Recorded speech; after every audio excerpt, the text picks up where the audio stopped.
त्वमेव माता च पितां त्वमेव त्वमेव बन्धु च सखां त्वमेव त्वमेव विद्या द्रविणं त्वमेव त्वमेव सर्वं मम ब्रह्मदेव त्वमेव सर्वं मम ब्रह्मदेव।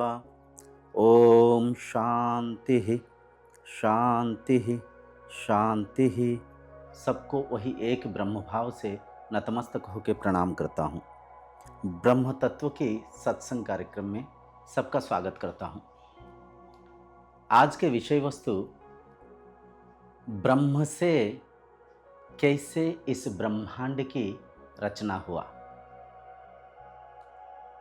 हम बड़ा सरल भाषा से, बड़ा सहजता से इसकी चर्चा करके इस बात को समझेंगे ब्रह्म से कैसे इस ब्रह्मांड के निर्माण हुआ। ब्रह्म कहिए, ईश्वर कहिए, आत्मा कहिए, सारे शब्दों के अर्थ एक ही है। तो उस ईश्वर से कैसे इस सृष्टि की निर्माण हुआ, उसी ईश्वर में ही कैसे यह सृष्टि परिचालन हो रहा है, और वह सृष्टि, ये जो भी सृष्टि हुआ भगवान से, उन्हीं भगवान के अंदर ही सृष्टि परिवर्तन के रूप में परिवर्तित भी हो रहा है। आइए आज हम इसे बड़ा गहराई से चर्चा करके समझेंगे। आज की चर्चा को विवेकी होकर ध्यानपूर्वक अगर आप देखेंगे, आज दो चीज़ों को आप समझ पाएंगे। सबसे पहले तो ब्रह्म एक है। दूसरी चीज़, अपने मन में कई सारा शंका रहता है, भगवान को कोई साकार कहा, भगवान को कोई निराकार कहा। तो इस साकार निराकारवादियों में कई सारा तर्क वितर्क होते रहता है। तो आज की इस सत्संग को ध्यान से देखेंगे तो मन की जो शंका बिल्कुल स्पष्ट हो जाएगा। साकार क्या है, निराकार क्या है, क्या भगवान वाकई ही साकार है या निराकार है। देखिए, सबसे पहले जो ब्रह्म थे वो निराकार स्थिति में थे। निराकार की दो अर्थ है। पहले अर्थ, जिसका कोई आकार नहीं है, जिसका कोई चिन्ह वर्ण नहीं है, जिसका कोई रंग रूप नहीं है। पहले निराकार का अर्थ यह है। दूसरा निराकार का अर्थ यह है जो सारे आकार ले सकता है। निर्जुक्त आकार, निराकार मतलब जैसे कि पानी को आप जिस पात्र में रखेंगे, पानी उस पात्र के आकार धारण कर लेता है। ठीक वैसे ही ब्रह्म ही ये संसार को रचना किए हैं। संसार के हर आकार आकृति में, हर एक प्राणी में वही एक निराकार है, वही एक ब्रह्म है। तो निराकार के यहाँ पे दो अर्थ है। तो भगवान जो ब्रह्म है, ब्रह्म सबसे पहले निराकार थे, मतलब कोई भी उनके आकार आकृति नहीं था। निराकार ब्रह्म साकार लीला रचनाने के लिए मन में उनकी इच्छा जागृत हुआ। ब्रह्म निराकार से साकार लीला करने की चाहत आया उनके अंदर। तो ब्रह्म से सबसे पहले आकाश जन्म हुआ। आकाश से वायु, वायु से अग्नि, अग्नि से जल, जल से स्थल, पृथ्वी की जन्म हुआ।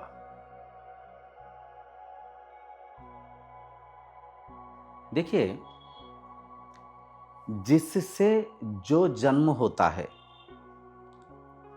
उसकी कुछ गुण उसमें पाया जाता है। जैसे कि सबसे पहले ब्रह्म निराकार थे, कोई आकार उनके नहीं था। तो ब्रह्म से सबसे पहले आकार की, मतलब आकाश की उत्पत्ति हुआ। आकाश का भी कोई आकार आकृति नहीं। आकाश से भी सूक्ष्म ब्रह्म है, परंतु आकाश ब्रह्म से थोड़ा सा स्थूल होने के बावजूद भी आकाश का भी कोई आकार आकृति नहीं है। आकार, जो आकाश है, स्पेस जिसे कि हम अंग्रेजी में बोलते हैं, स्पेस का कोई आकार आकृति नहीं है। आकाश का कोई आकार आकृति नहीं है। आकाश से वायु जन्म हुआ। वायु की उत्पत्ति हुआ। देखिए, वायु के आधार भी आकाश ही है। स्पेस के बिना जो वायु ट्रैवल नहीं कर पाता है, स्पेस के बिना वायु के कोई अस्तित्व ही नहीं है। तो देखिए, जैसे ब्रह्म निराकार थे, उनसे निराकार रूपक आकाश के जन्म हुआ, ठीक वैसे ही आकाश के द्वारा जो वायु निर्माण हुआ, जो वायु जन्म लिया, वायु का भी आधार वह आकाश ही है, वह शून्य ही है। वायु से अग्नि की जन्म हुआ, अग्नि की उत्पत्ति हुआ। आप बचपन में कई सारा प्रयोग किए होंगे। एक कांच की जार के अंदर, एक कांच की बोतल के अंदर एक छोटा मोमबत्ती को जलाया जाता है। उस बोतल की जब ढक्कन लगा दिया जाता है तो मोमबत्ती बुझ जाता है। इससे हम क्या समझे? अग्नि को प्रज्वलित होने के लिए हवा की निहायती आवश्यक है, क्योंकि हवा से, वायु से अग्नि का उत्पत्ति हुआ, वायु से अग्नि का जन्म हुआ। तो वायु की आधार के बिना अग्नि प्रज्वलित नहीं हो पाता है। अग्नि से जल की उत्पत्ति हुआ। जल को हम साइंटिफिक लैंग्वेज में H2O बोलते हैं। H2O, H2O मतलब क्या है? दो हाइड्रोजन के कण है, एक ऑक्सीजन के कण है। हाइड्रोजन मतलब क्या है? आग, अग्नि। अग्नि के लक्षण देखिए, जल के अंदर है। अग्नि से जेहेतु जल उत्पत्ति हुआ, जन्म हुआ, तो यहाँ पे देखिए अग्नि के लक्षण जल के अंदर है। दो हाइड्रोजन और एक ऑक्सीजन। ऑक्सीजन मतलब क्या? वायु। अग्नि वायु के सम्मिलन से जल की उत्पत्ति हुआ। जल से स्थल की उत्पत्ति हुआ, पृथ्वी तत्व की उत्पत्ति हुआ। पृथ्वी तत्व मतलब आप कई सारी चीज़ें हम आम जीवन में देखे ही होंगे। पानी को एक बर्तन में या तो कहीं पे कुछ देर के लिए छोड़ दीजिए, उसके ऊपर आप देखेंगे कुछ परत जम जाता है, उसके अंदर मिट्टी सा कुछ बैठ जाता है, उसके अंदर कई सारा काई बोलते वो बैठ जाता है। तो क्या है? पानी से ही पृथ्वी तत्व की जन्म हुआ, उत्पत्ति हुआ। जल से स्थल की उत्पत्ति हुआ। स्थल की उत्पत्ति होने के बाद सबसे पहले औषधि की उत्पत्ति हुआ। औषधि से अन्न की उत्पत्ति हुआ। अन्न से जीव की उत्पत्ति हुआ। जीव मतलब क्या है? जो शरीरधारी पशु, पक्षियाँ, कीटाणु, भूताणु, मनुष्य, ये सब अन्न से उत्पत्ति हुई, अन्न से।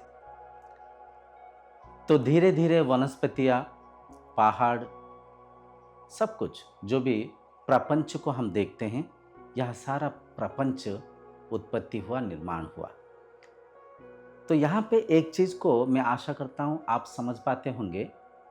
ब्रह्म से पंचभूतों की जन्म हुआ। पंचभूत क्या है? आकाश, वायु, अग्नि, जल और स्थल। पंचभूतों से ही सारा प्रपंच के निर्माण हुआ। इस प्रपंच की हर एक वस्तु पदार्थ में आप इन 5 तत्वों को ही पाएंगे: आकाश, वायु, अग्नि, जल और स्थल।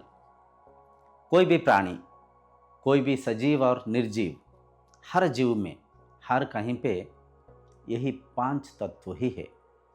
5 तत्वों से आकार आकृति की जन्म हो रहा है, निर्माण हो रहा है, और इन 5 तत्वों में ही वो आकार समाहित होके मृत्यु के नाम से परिवर्तन हो रहा है। तो सारा पंचभूतों की खेल है, पंचभूतों की लीला है। सारा संसार, हम सब एक दूसरों के साथ जुड़े हुए हैं।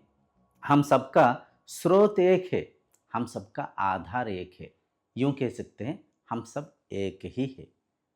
ये सारा संसार मैं ही हूँ। मेरे जगह मैं, आपके जगह आप। स्वयं को रखते हुए इस बात को परखिए। कई सारे उदाहरण को हम इस चैनल में चर्चा कर चुके हैं। यह चर्चा में ये उदाहरण बारंबार आएगा। जैसे कि एक सोने से कई सारा अलंकार बन रखा है, हर एक अलंकार के मूल पदार्थ सोना ही है। जैसे कि मिट्टी से कई सारा मिट्टी के बर्तन बन रखा है, हर एक मिट्टी के बर्तन मिट्टी ही है। लकड़ी से कई सारा फर्नीचर बन रखा है, हर एक फर्नीचर लकड़ी ही है। कपास से कई सारा वस्त्र, कई सारा रंग रूपों को, आकार आकृति को ले रखा है, हर एक वस्त्र के मूल पदार्थ कपास ही है। तो ठीक वैसे ही ब्रह्म से ये सारा संसार निर्माण हुआ और ब्रह्म में ही परिचालन भी हो रहा है और ब्रह्म में ही सारा संसार परिवर्तन भी हो रहा है। हम बोलते हैं गॉड, GOD, गॉड। गॉड मतलब जी फॉर जनरेटर, जो कि उत्पत्ति करते हैं, O फॉर ऑपरेटर, जो कि परिचालन करते हैं सृष्टि को, D फॉर डिस्ट्रॉयर, जो कि डिस्ट्रॉय करते हैं, जो कि संसार को विनाश करते हैं। तो गॉड एक ही है, एक ही शब्द में तीनों चीज छुपा हुआ है। परंतु इस एक तत्व को थोड़ा सहज रूप से, सरल रूप से समझाने के लिए पुराणों में भगवान को 3 रूप दिया गया है, ब्रह्मा विष्णु महेश्वर। वो एक ब्रह्म ही 3 रूप में हम समझने के लिए यहाँ पे व्याख्या किया गया।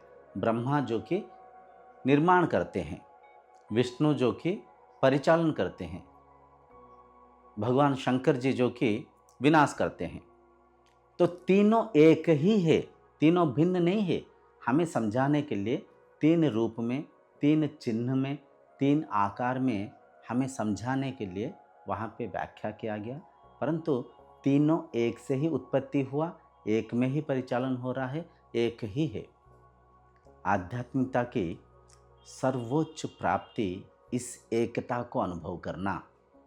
मैं ही वह ब्रह्म हूँ, मैं ही इस सृष्टि के निर्माता हूँ, मैं ही इस सृष्टि को परिचालन कर रहा हूँ, मुझ में ही सृष्टि परिवर्तन के रूप में परिवर्तित होते हुए अदृश्य हो रहा है। जैसे कि एक समंदर में लहर उठता है, लहर मिटता है, पानी एक लहर के आकार लेता है, पानी पानी में मिट जाता है। सारा समंदर पानी ही है, पानी के अलावा लहर के कोई अस्तित्व ही नहीं है। पानी ही एक स्वरूप को ले रहा है, जिस स्वरूप को हम लहर के नाम पे पहचानते हैं, पानी ही फिर पानी में मिट रहा है। ठीक वैसे ही यह सारा संसार मुझ में, मैं ही हूँ। इस सत्य को केवल सुनना नहीं, इस सत्य को अनुभव करना, इस सत्य के सामना करना, इस सत्य के आविष्कार करना ही आध्यात्मिकता की सर्वोच्च प्राप्ति है। आज की नव पीढ़ी, आज की युवा पीढ़ी हर चीज की प्रमाण मांगता है। आध्यात्मिकता की हर चीज को साइंस के साथ जोड़ के परखने के प्रयत्न करता है। चलिए, गहराई से हर चीज को परखना चाहिए, स्पष्ट भाव से हर चीज को समझना चाहिए। लेकिन कुछ चीज ऐसा है हम देख सकते हैं, इंद्रियों के द्वारा, मन के माध्यम से अनुभव कर सकते हैं। कुछ चीज ऐसे हैं इंद्रियां मन के परे हैं, जिसे कि हम मन इंद्रियों के द्वारा अनुभव नहीं कर सकते या तो देख नहीं सकते। साधना मार्ग से ही केवल आप उस चीज को पहचान सकते हैं। साइंस क्या बोल रहा है? साइंस भी तो ये जो ब्रह्मांड के निर्माण के बारे में वही बोल रहा है। सबसे पहले ब्लैक एनर्जी था, ब्लैक होल था, उस ब्लैक एनर्जी से बिग बैंग के निर्माण हुआ। जो ब्लैक होल था ब्लास्ट हुआ, बिग बैंग के निर्माण हुआ। बिग बैंग से गैलेक्सी, गैलेक्सी से नवग्रह, पृथ्वी, सौरमंडल, ये सारा संसार के निर्माण हुआ। साइंस ये भी मान रहा है कि जो स्पेस को हम देखते हैं, ये स्पेस नहीं, यहाँ पे गॉड पार्टिकल्स है, गॉड पार्टिकल, जिसे कि हम हिग्स बोजियम के नाम दे रखे हैं। ये जो शून्य दिखाई दे रहा है, ये शून्य शून्य नहीं है, इस शून्य में कुछ शक्ति है, जिस शक्ति को हिग्स बोजियम या तो गॉड पार्टिकल के नाम हम दे रखे हैं। साइंस ये भी मानता है कि आकाश के बिना वायु, जो कि आकाश के बिना वायु का अस्तित्व नहीं है, वायु के बिना अग्नि को प्रज्वलित नहीं कर सकते। ये सब प्रैक्टिकल बातें हैं। लेकिन यहाँ पे एक जगह में आकर ये सब थम जाता है, ये सब फेल हो जाता है, ये सब बातें गप कहानी जैसे लगता है। कहाँ पे? उस जगह में आके ये सारे चीज़ें फेल हो जाता है जहाँ पे हम उस शक्ति को देखने के प्रयत्न करते हैं। हम बोलते हैं भगवान अगर है, वो दिखाई क्यों नहीं दे रहे हैं? भगवान अगर है, उस शक्ति को हम अनुभव नहीं क्यों नहीं कर पा रहे हैं? ऐसे मन में कई सारे प्रश्न को उठाते हुए विश्वास भी नहीं करते और सत्य को समझने तक पहुंच नहीं पाते, वहां तक पहुंच नहीं पाते, बीच में ही अड़ जाते हैं, अटक जाते हैं, रुक जाते हैं। देखिए, ग्रेविटी है जो पृथ्वी के गुरुत्वाकर्षण शक्ति है। क्या आप उस गुरुत्वाकर्षण शक्ति को, ग्रेविटी को दिखा सकते हैं? सोचिए थोड़ा सा। नहीं दिखा सकते हैं, लेकिन अनुभव कर सकते हैं। देखना दो प्रकार का है, एक चर्मचक्षु से देखना, दूसरा अंतः मन से अनुभव करना। तो यहाँ पे भी इस बात को बिल्कुल मन में बिठा दीजिए, भगवान को चर्मचक्षु से नहीं देख सकते हैं, भगवान को इंद्रियों के माध्यम से अनुभव नहीं कर सकते हैं, भगवान को मन के द्वारा भी चिंता चिंतन नहीं कर सकते हैं, क्योंकि भगवान इस मन को, इंद्रियों को, शरीर को एक वस्तु के रूप में विनियोग कर रहे हैं। भगवान जो कि ब्रह्म है, जो कि निराकार है, जो कि शरीर, इंद्रियां, मन के ऊर्ध्व में है। तो यहाँ पे विवेकी होकर एक बात को आशा करता हूँ आप परख पाते होंगे। ब्रह्म सबसे पहले निराकार थे, उसी निराकार से जेहेतु ये सारे आकार सृष्टि हुआ, सारे आकार भी वह ब्रह्म ही है। इसे आप चिदाभास भी बोल सकते हैं। चिदाभास, चित्त के आभास, मन के माध्यम से हम अनुभव करते हुए यह सारा वृत्तियाँ है, यह सब अनुभव है, यह सब ज्ञान है, यह सब लीला है, यह सब पंचभूत है। तो कहने के तात्पर्य, जो द्वैत में कई लोग भगवान को दो के रूप में उपासना करते हैं, साकार ब्रह्म की उपासना करते हैं मूर्ति प्रतिमा के रूप में, जो निराकार के रूप में उपासना करते हैं। यहाँ पे एक बात को मैं स्पष्ट कर दूं, साधना में जितना सूक्ष्म साधना करेंगे, जितना स्थूल पूजा से सूक्ष्म यात्रा करेंगे, सूक्ष्म साधना करेंगे, उतना जल्दी, उतना सहजता से आप ईश्वर प्राप्ति कर पाएंगे। स्थूल में क्या है? स्थूल में माया है। जो भी रंग, रूप, आकार, आकृति, पंचभूतों से बना हुआ यह प्रपंच के हर एक कण माया है, हर एक कण मिथ्या है, हर एक कण अनात्मा है, अनित्य पदार्थ है। नित्य कौन है?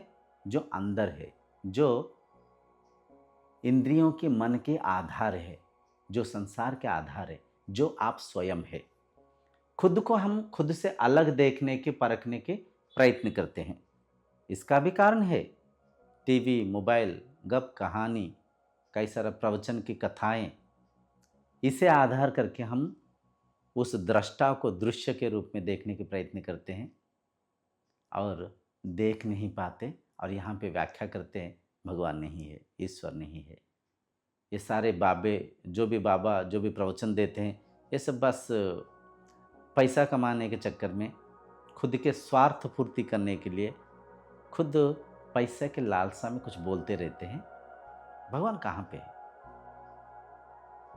ऐसे बोलते हुए मूर्खता में, अविद्या में जीवन के जो उद्देश्य है, आत्म साक्षात्कार करना, ब्रह्मानुभूति करना, ईश्वर प्राप्ति करना उससे वंचित रह जाते हैं। सुख की तो अनेक कामना करते हैं, शांति को तो कई विधि विधान से ढूंढते रहते हैं, परंतु भ्रांति में ही, माया में ही, अशांति में ही जीवन को बिताते। असली शांति की, परमानंद की प्राप्त नहीं कर पाते।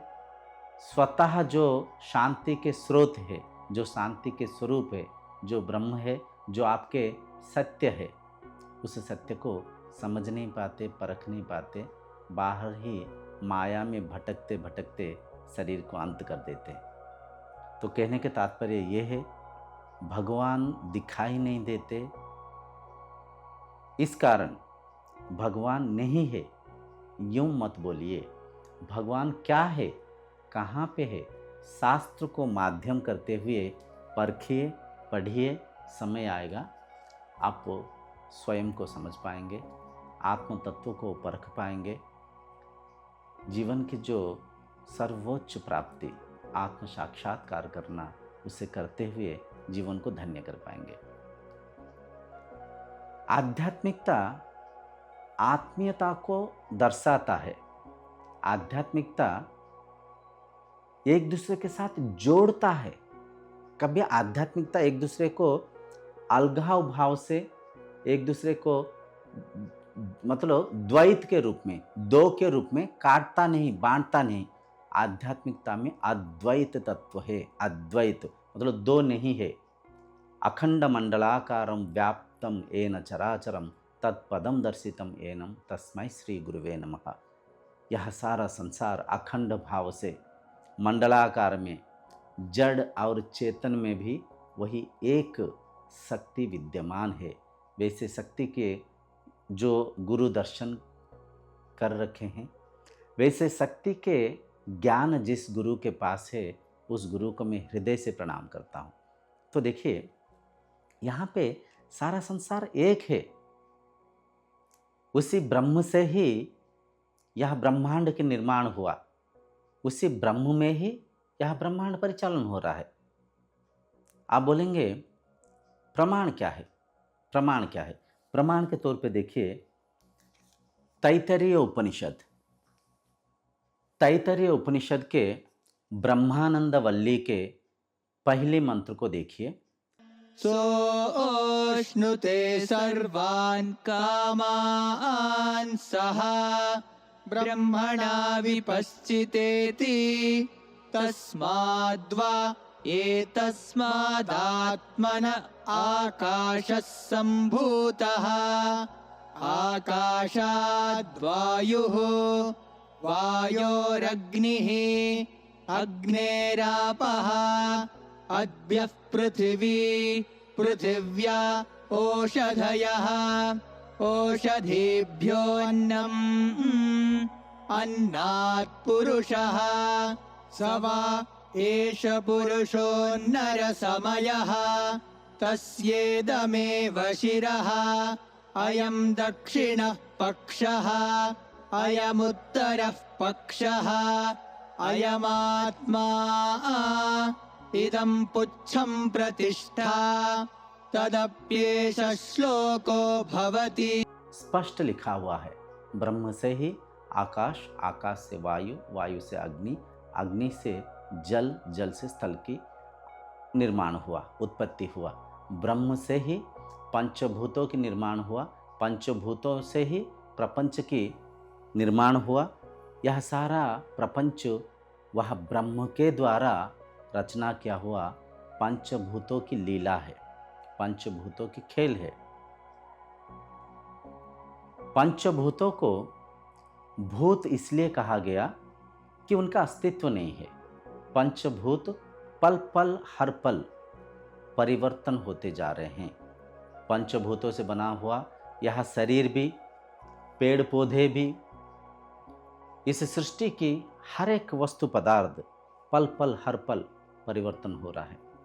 तो जेहेतु परिवर्तन हो रहा है, इनके कोई निर्धारित निर्दिष्ट कोई अस्तित्व नहीं है। इसीलिए पंचभूतों को भूत कहा गया, पंचभूतों को माया कहा गया। माया जो कि होते हुए भी नहीं है, जैसे कि हम सपना देखते हैं, सपना में कई सारा रंग रूप आकार आकृति को देखते हैं। तो सपने की जो भी दृश्य, जो भी घटना संघटनाओं को हम सपने में देखे थे, यह सारा दृश्य के आधार वह स्वप्न को देखने वाला दृष्टा है।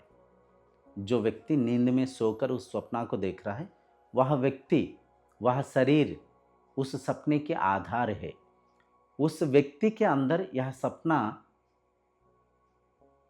परिचालित हो रहा है, वृत्ति के रूप में दृश्यमान है।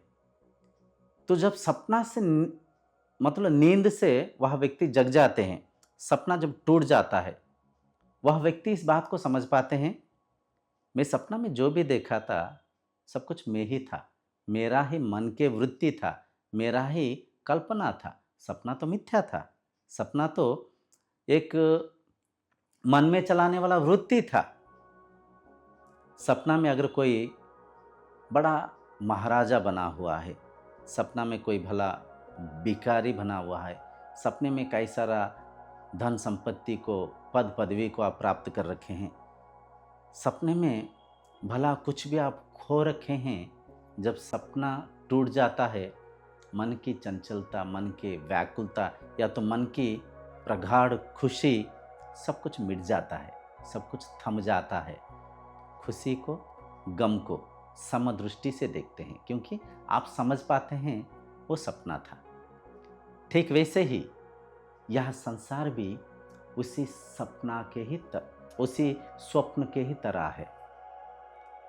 जब ब्रह्म ज्ञान से आप विवेक को जागृत करेंगे, जब साधना पथ में आप अग्रसर होकर आत्म साक्षात्कार करेंगे, ब्रह्मानुभूति करेंगे, ईश्वर प्राप्ति करेंगे, उस समय सोया हुआ आपके विवेक जागृत होगा। स्वप्न तुल्य इस संसार को समझ पाएंगे।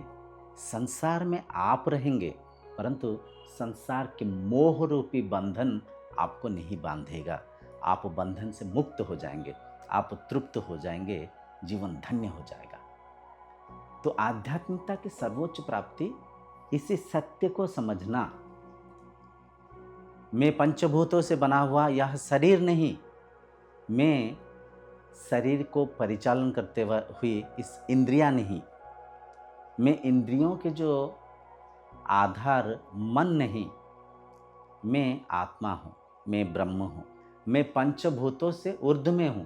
पंचभूत मुझसे उत्पत्ति हुआ, पंचभूतों की निर्माता, पंचभूतों की कर्ता, पंचभूतों की सब कुछ मैं हूँ, पंचभूतों के आधार में हूँ। तो जिस पल इस सत्य को अनुभव करेंगे, उस अवस्था को निर्वाण अवस्था कहा गया, उस अवस्था को मुक्त अवस्था कहा गया, उसी अवस्था को बोध अवस्था, बुद्ध अवस्था भी कहा गया। तो कहने के तात्पर्य, आध्यात्मिकता में, अज्ञानता में हम कई सारा धार्मिक झगड़ाएं करते रहते हैं। मेरे भगवान, तेरे भगवान, मेरे धर्म, तेरे धर्म, मैं बड़ा, तू छोटा, मैं श्रेष्ठ, तू नीच, ऐसे उटपटांग से भेदभाव करते हुए आध्यात्मिकता की अपमान करते रहते हैं। तो जहाँ कहीं पे भी अगर कोई भगवान को मेरा तेरा में, धर्म को मेरे तेरे में, साधना को, गुरु को मेरा तेरा में बंटवारा कर रहा है, मान लीजिए वह व्यक्ति अज्ञानी है। वह व्यक्ति कहीं कुछ पढ़ा है, कहीं कुछ सुना है, लेकिन सत्य क्या है वो स्पष्ट भाव से नहीं जानता है, वो बस कुछ मान रखा है। और वह व्यक्ति बहुत भयंकर है, बड़ा क्रूर स्वभाव का है, क्योंकि उसने कुछ स्वार्थ से आध्यात्मिकता को आचरण कर रहा है। उसने कुछ खुद की निजी उन्नति के लिए आपको कुछ समझा रहा है। केवल ऐतरेय उपनिषद ही नहीं, कई सारा प्रमाण आपको मैं दे सकता हूँ। मांडुक्य उपनिषद की 7वीं मंत्र भी यही कहता है, ब्रह्म एक है। भगवद गीता की 10वीं अध्याय श्लोक संख्या 20 में भी यही वर्णना किया गया। भगवान एक है, भगवान से सृष्टि निर्माण हुआ, भगवान में सृष्टि परिचालन हो रहा है, भगवान में ही सृष्टि के परिवर्तन हो रहा है। मुंडक उपनिषद प्रथम मुंडक प्रथम खंड षष्ठ मंत्र 6th मंत्र भी यही बता रहा है कि ब्रह्म एक है, ब्रह्म से ही ब्रह्मांड के निर्माण हुआ। तो वैसे कई उदाहरण है। आज के जो चर्चा के मुख्य उद्देश्य ये है, आध्यात्मिकता को अगर आप आचरण कर रहे हैं, आध्यात्मिकता में सबसे पहले समदृष्टि लाइए। समदृष्टि, समान दृष्टि। ये संसार के हर प्राणी को, केवल मनुष्य नहीं, पशु पक्षी तरु लता जीव, जो भी कीटाणु भूताणु, हर किसी को समान भाव से देखिए, समदृष्टि से देखिए, क्योंकि हर प्राणी में, हर जीव में, हर कहीं पे आप ही है, मैं ही हूँ, मैं ही हूँ। तत् त्वम असि, तत् त्वम असि। जो वेद की महावाक्य तत्त्वमसि ये कहता है कि तत् मतलब वह, त्वम मतलब आप ही, असि हो वह आप ही हो। जिस भगवान को, जिस नित्य पदार्थ को, जिस शक्ति को आप उपासना कर रहे हो, आप जिस शक्ति को खोज रहे हो, जिस शक्ति के दर्शन के लिए आप इस आध्यात्मिक मार्ग में हो, जिस शक्ति को आप तर्जमा कर रहे हो, वह शक्ति आप ही हो, वह शक्ति एक ही है, वह शक्ति आप ही है। तो आशा करता हूँ आज के इस सत्संग में आप समझ पाए होंगे, ब्रह्म से ही इस ब्रह्मांड के निर्माण हुआ। ब्रह्मांड की हर एक वस्तु पदार्थ एक दूसरे के साथ जुड़ा हुआ है। पेड़ पौधों से फल मिलता है, फल को खा के ही यह शरीर जीवित रहता है। अन्न के माध्यम से ही शरीर के निर्माण भी होता है, शरीर के परिचालन भी होता है। प्रकृति में जो पानी, जो जल मिलता है, जल कहीं से भी, नदी से हो, कहीं झरना से हो, कहीं तालाब से हो, पानी को पीकर इस शरीर के जल तत्व की पूर्ति होता है। पेड़ पौधों से हमें ऑक्सीजन मिलता है, उस ऑक्सीजन को लेकर सांसों के माध्यम से पेड़ से निकलती हुई पवन को, हवा को सांसों के रूप में चलाते हुए यह शरीर जीता है, प्राणवायु परिचालन होता है। इस शरीर में जो जठराग्नि है, शरीर के बाहर जो अग्नि है, वह एक ही है। शरीर के अंदर जो आकाश है, आकाश, आकाश मतलब स्पेस, मुंह के अंदर आकाश है, पेट में आकाश है, कान में आकाश है। तो हर जगह स्पेस है, हर जगह शून्यता है, हर जगह आकाश है।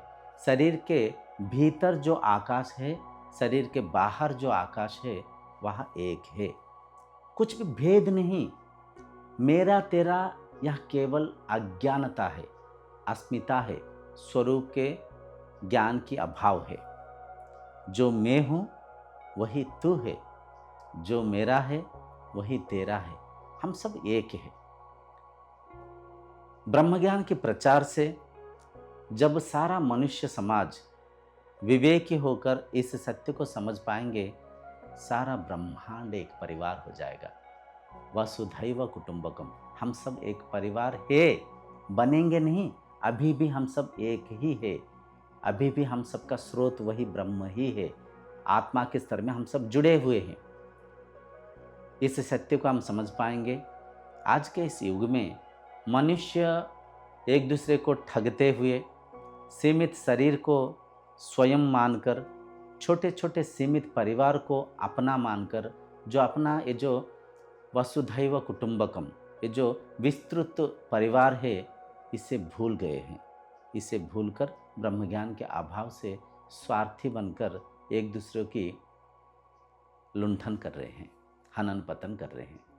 तो आशा करता हूँ आप समझ पाते होंगे, ब्रह्म एक है, उसी ब्रह्म से यह सारा ब्रह्मांड की सृष्टि हुआ, उसी ब्रह्म में ही यह सारा ब्रह्मांड परिचालन हो रहा है।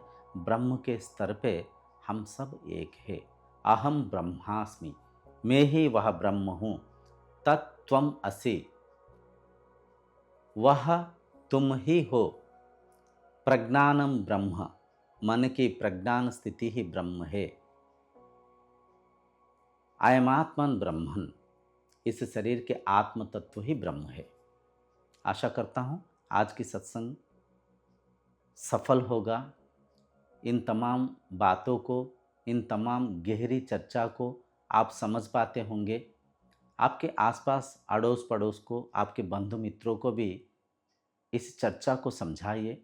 सारा संसार को, यह सारा सृष्टि को, जो कि एक है, इस एकता को पुनः एक होने में सहायक करिए।